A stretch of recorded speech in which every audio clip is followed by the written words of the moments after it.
বুক ভরা স্বপ্ন নিয়ে মাথা গোজার ঠাঁইটুকু তৈরি করেছিলেন মেলাঘর পৌরসভার ৮ নম্বর ওয়ার্ডের বক্সিবাড়ির বাসিন্দা ইসমাইল মিয়া।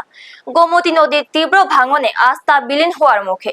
সাম্প্রতিক টানা বর্ষণে নদীর জলস্তর বাড়ায় শেষ সম্বলটুকু বাঁচাতে বাধ্য হয়ে নিজের স্বাদের ঘর নিজেই ভেঙে সরিয়ে নেওয়ার এক করুণ লড়াই চালাচ্ছেন তিনি।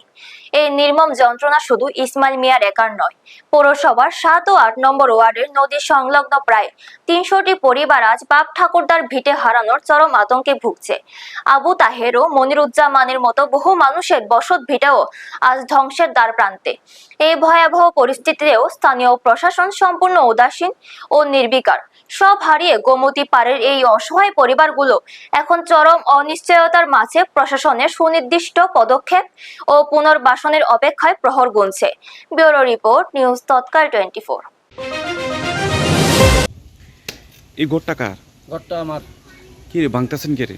ভাঙতেছে, প্লাটা নিতেছে, নদী জল বাইজা নিতেছে, তখন ভাঙন ছাড়া আর উপায় নাই।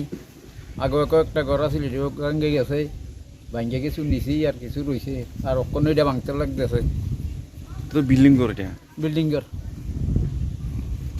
মানে এটা কি একদম কি নদীর সঙ্গে? অক্ষণ নদীর দুইয়া তো নাই জায়গাটা, এই জায়গাটা। তো নদীর থেকে তো দুই হাত পিছনে আছে, আপনি তো না ভাঙলে পারতেন।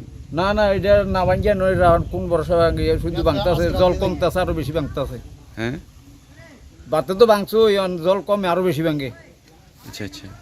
তো এখন আপনার এখন কোন জায়গায় নিবেন ভাঙ্গিয়া ঘরটা? জায়গা আসেনি আপনার বিকল্প জায়গা? জায়গা তো এমনি নাই, তবু ভাঙ্গে তো একবার সরাই এটা বাঁচাইতে লাগে, বাঁচান লাগে এই আরই। আচ্ছা আচ্ছা। তো এখন আপনি থাকেন কোন জায়গায় এখন? থাকি ওই ইয়ার কলমঘাট ব্রিজ আছে, ব্রিজের কাছে। আপনারা দেখছেন নিউজ তৎকাল 24।